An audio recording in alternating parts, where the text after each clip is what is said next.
Test 2. You will hear a number of different recordings and you'll have to answer questions on what you hear. There will be time for you to read the instructions and questions, and you'll have a chance to check your work. All the recordings will be played once only. The test is in 4 sections. At the end of the test, you will be given 10 minutes to transfer your answers to an answer sheet. Now turn to Section 1. Section 1. You will hear a man telephoning a library to find out about joining. First, you have some time to look at questions 1 to 5.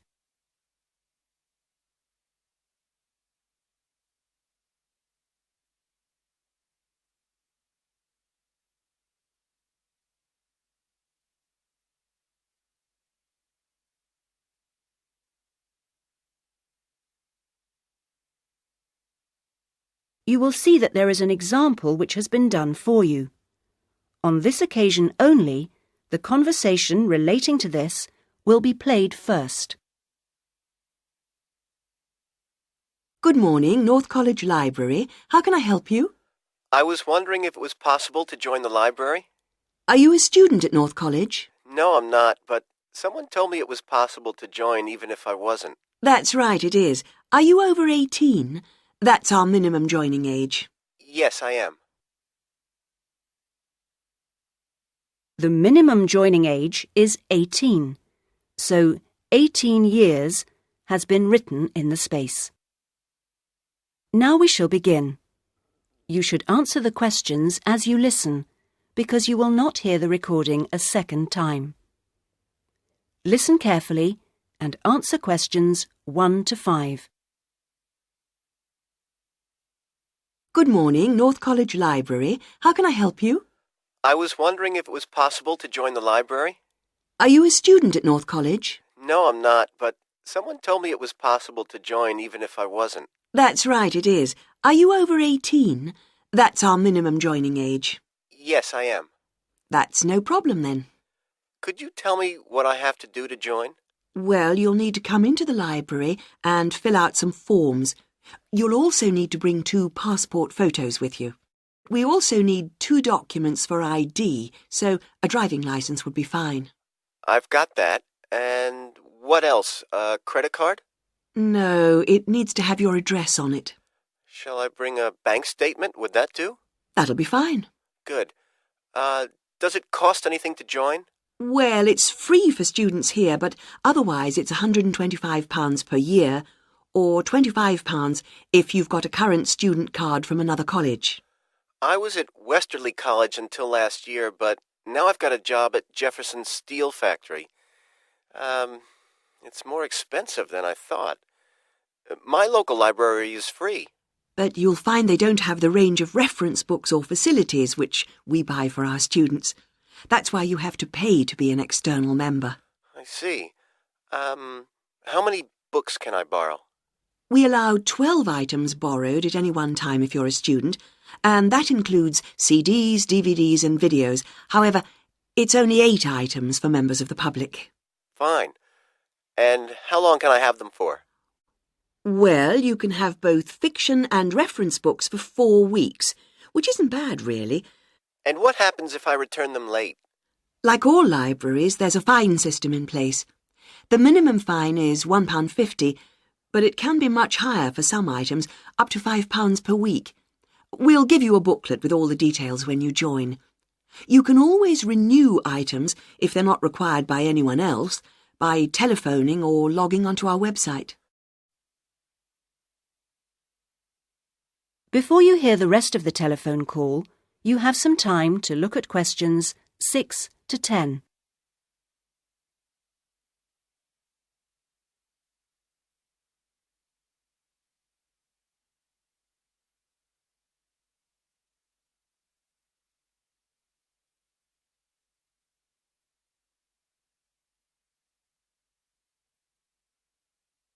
Now listen and answer questions 6 to 10.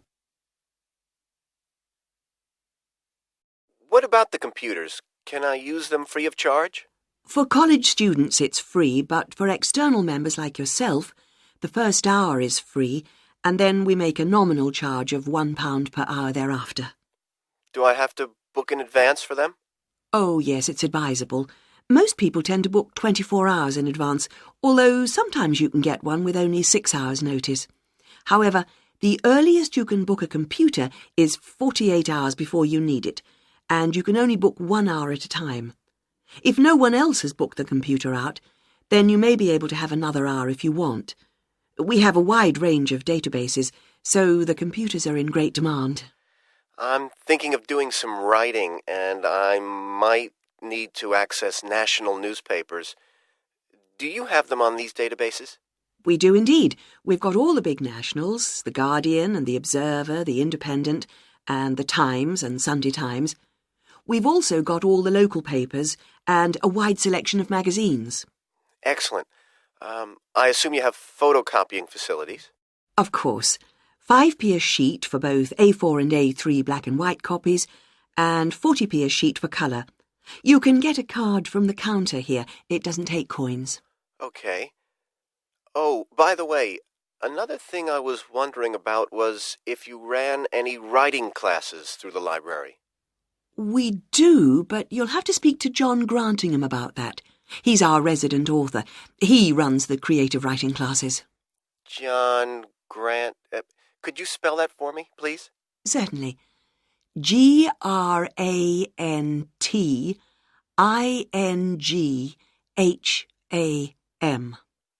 Are the classes here at the library? Yes, he's here on Thursday evenings. Oh, no, sorry, Friday. He's just changed it. You can contact him by emailing the library. Okay. Right. Well, that's about all I need to know. Thank you. I'll be along later this week to join. Thanks. Bye. That is the end of section 1. You now have half a minute to check your answers.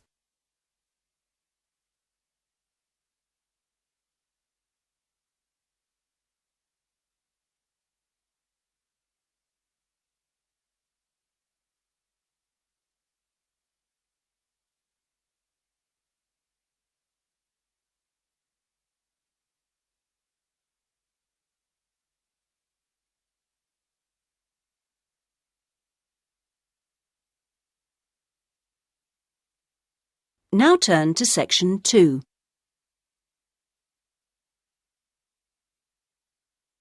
Section 2. You will hear a man called Dan Pearman talking on the radio about Pedal Power, a UK charity which sends bicycles to people in developing countries. First, you have some time to look at questions 11 to 15.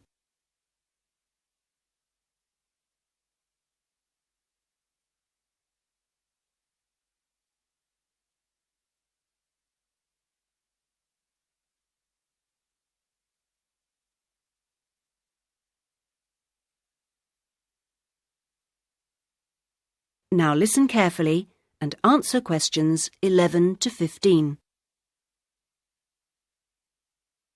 My name's Dan Pearman, and I'd like to talk about the work of Pedal Power, a small charity based mainly in the UK. I'll be giving our contact details at the end, if anyone would like to find out more about how to support us. But first, how the charity began.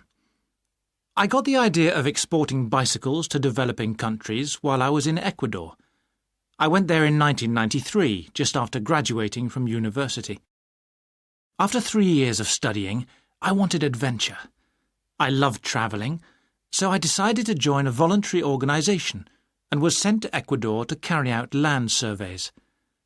The project came to an end after 5 years, and when I returned to the UK in 1998, I started planning Pedal Power. Where I lived in Ecuador was a very rural area.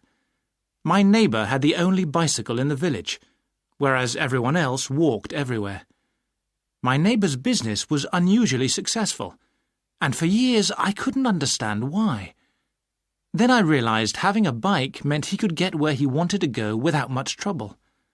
Other local carpenters could only accept jobs in a 3-kilometre radius, so no matter how skilled they were, they could never do as many jobs as my neighbour.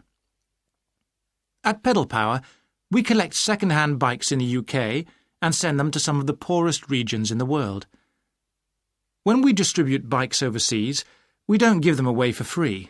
We'd like to, but long-term that doesn't really help the local economy. The demand for bikes is enormous, which makes them very expensive locally. So we sell them for 5% of the normal price. But in order to continue operating, we need to have a constant supply of bikes which we send out every 6 months.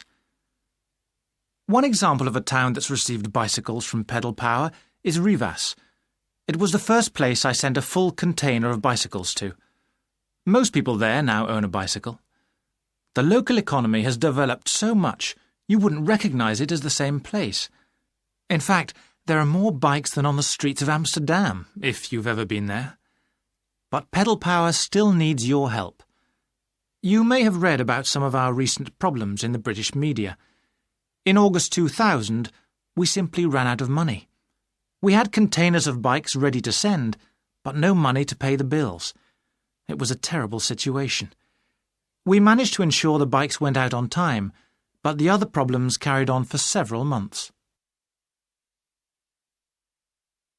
Before you hear the rest of the talk, you have some time to look at questions 16 to 20.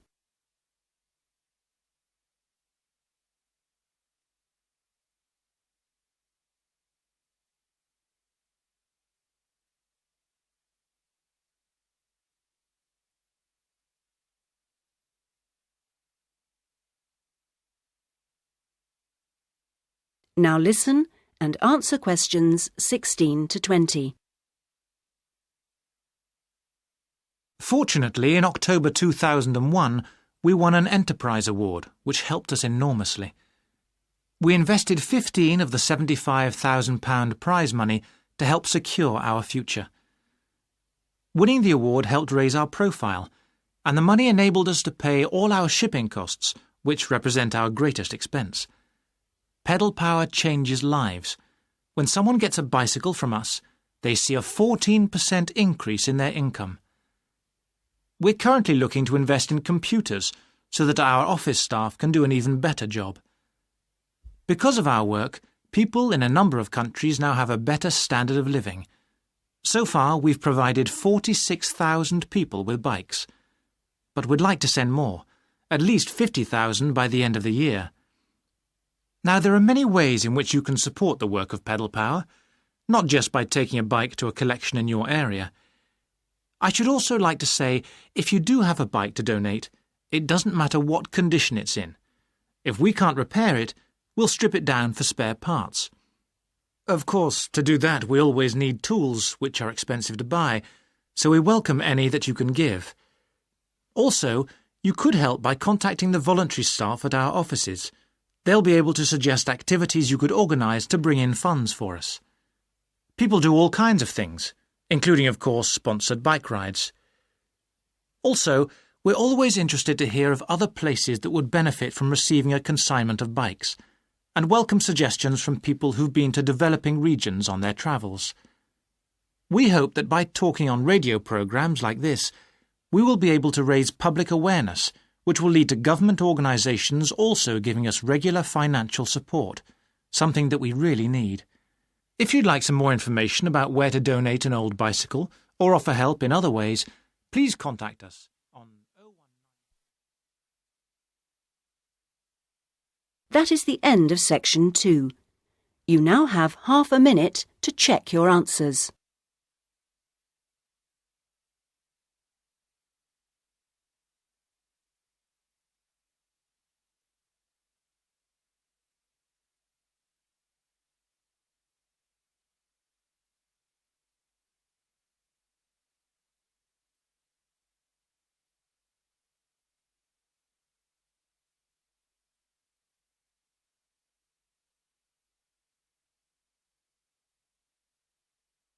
Now turn to section 3.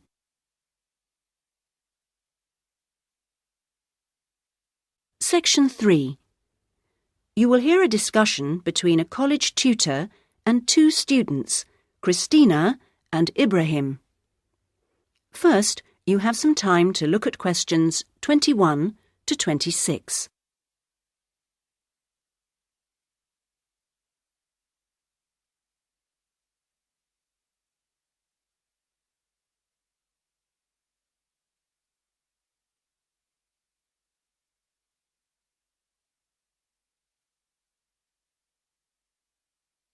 Now listen carefully and answer questions 21 to 26. First of all, I'd just like to say, Christina and Ibrahim, that I really enjoyed watching your video about student life last week. And I could see that the rest of the group did too. You did really well, and I hope that you got a lot out of it. I'd like to use this tutorial as a feedback session where you reflect on the experience of doing the project. So, Christina, I was wondering, what did you enjoy most about making the video? I liked using the camera. Is it the first time you've operated one like that? Yes, it is. Well, the results were very good. Anything else? I also enjoyed visiting one of the British students we filmed. I'd never been inside a British home before. Okay, Christina, thanks. What about you, Ibrahim? What did you enjoy? Well, for me, it was a very good chance to get to know students who are on other courses, because everyone in our group is studying English, and we don't usually have much to do with the rest of the college. Yes, good. Do you think you'll maintain the contact now? Well, I hope so. I've invited 3 of them to have dinner with me next week. Great. If you haven't decided what to make yet, I can tell you they'll love trying Arab dishes. And, of course, it's good for your English, too. Christina, what did you find? What was the most useful aspect of the project from the point of view of the English practice? I think when we were being shown how to edit the film, we had to follow the instructions, and that was very good practice for me. And I also learned some technical words that I hadn't heard before. What about you, Ibrahim? What was the most useful for your English? It was listening to the British students, because they don't speak as slowly as most of the tutors on our course. I think they speak at natural speed, so it forces me to get used to it. And they use a lot of slang. So you learned some new words which will be useful? Yes. Good. I'm glad it helped. Well, we've talked a little bit about enjoyment and about language practice. Were there any other benefits? What else did you feel you'd learned from the project? Was it useful in other ways? Yes, well, firstly, I learned how to use a video camera, and also I think I really learned a lot about working together with other people. I've never done anything with a group before, and we had to find ways of cooperating, and compromising, and sometimes persuading people when they don't agree with you. Yes, that is a very useful experience, I know. Before you hear the rest of the discussion, you have some time to look at questions 27 to 30.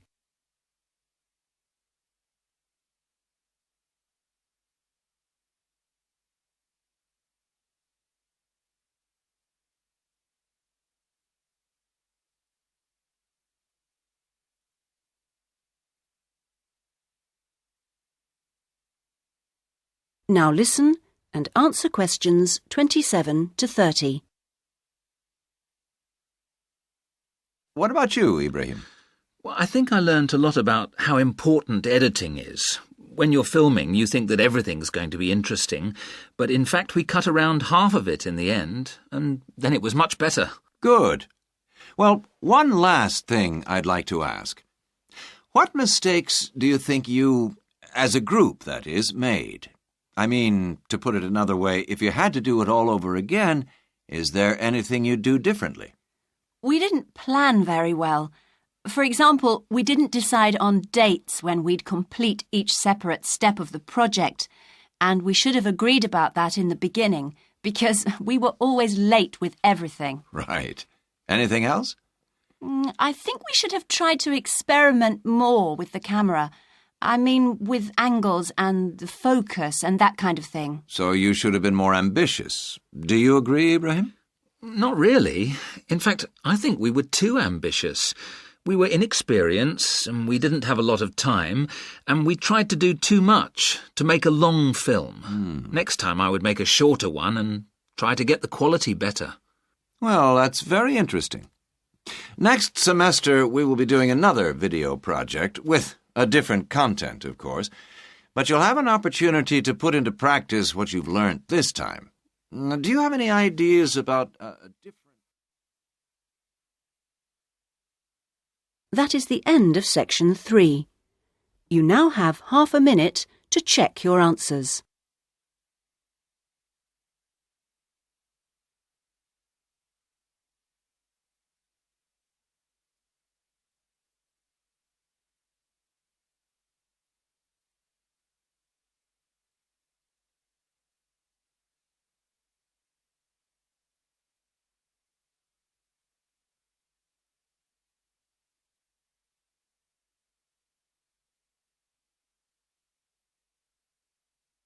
Now turn to section 4.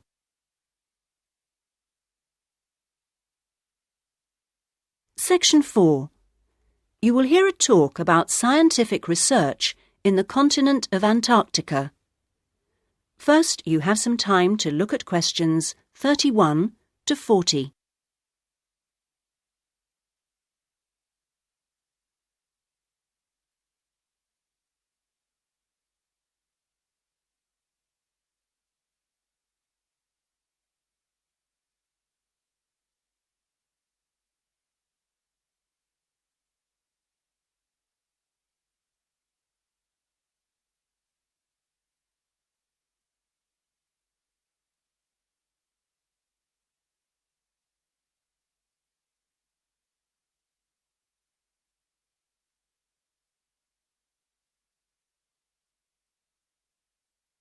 Now listen carefully and answer questions 31 to 40.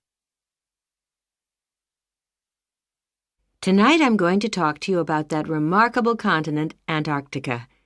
Remote, hostile, and at present uninhabited on a permanent basis.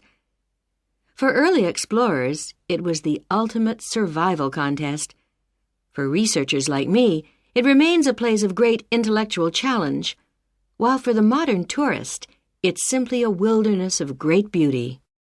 First, some facts and figures. Antarctica is a place of extremes, the highest, coldest, and windiest continent, and over 58 times the size of the UK. The ice cap contains almost 70% of the world's fresh water and 90% of its ice. But with very low snowfall, most of the continent technically falls unbelievably into the category of desert. Huge icebergs break off the continent each year, while in winter, half the surrounding ocean freezes over, which means its size almost doubles. Research and exploration has been going on in Antarctica for more than 200 years and has involved scientists from many different countries who work together on research stations. Here, science and technical support have been integrated in a very cost-effective way. Our Antarctic research program has several summers-only stations and 2 all-year-round ones. I was based on one of the all-year-round ones. The research stations are really self-contained communities of about 20 people. There's living and working space, a kitchen with a huge food store, a small hospital, and a well-equipped gym to ensure everyone keeps fit in their spare time. The station generates its own electricity and communicates with the outside world using a satellite link. Our station, 01, had some special features. It wasn't built on land, but on an ice shelf, hundreds of meters thick. Supplies were brought to us on large sledges from a ship 15 kilometers away at the ice edge. Living in the Antarctic hasn't always been so comfortable. Snow buildups caused enormous problems for 4 previous stations on the same site, which were buried and finally crushed by the weight. Fortunately, no one was hurt, but these buildings became a huge challenge to architects, who finally came up with a remarkable solution. the buildings are placed on platforms, which can be raised above the changing snow level on legs which are extendable.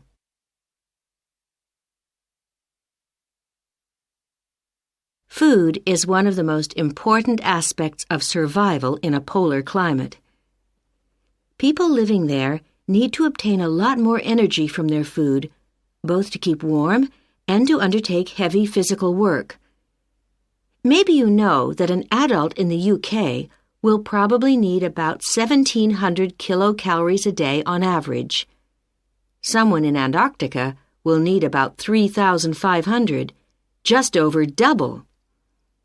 This energy is provided by foods which are high in carbohydrate and fat. Rations for field work present an additional problem. They need to provide maximum energy, but they must also be compact and light for easy transport. Special boxes are prepared, each containing enough food for one person for 20 days. You may be familiar with coffee processed by freeze-drying, which preserves the quality of the food product while making a large saving in weight. Well, this type of presentation is ideal in our situation. It wasn't available to earlier polar explorers whose diet was commonly insufficient for their health. I think that being at the cutting edge of science has a special appeal for everyone working in Antarctica, in whatever capacity. As a marine biologist, my own research was fascinating, but it's perhaps climate change research that is the most crucial field of study. Within this general field, surveying changes in the volume and stability of the ice cap is vital, since these may have profound effects on world sea levels and on ocean currents. A second important area is monitoring the size of the hole in the ozone layer above Antarctica, since this is an indicator of global ultraviolet radiation levels. Thirdly, bubbles in the ice sheet itself provide an index of pollution because frozen inside them are samples of previous atmospheres over the past 500,000 years, and these provide us with evidence for the effects of such human activities as agriculture and industry. There are an increasing number of opportunities for young people to work for a period in Antarctica, not only as research assistants in projects like mine, but also in a wide range of junior administrative and technical positions, including vacancies for map makers. I hope that the insights I've provided will encourage you to take up these opportunities in this fascinating continent. That is the end of section 4. You now have half a minute to check your answers.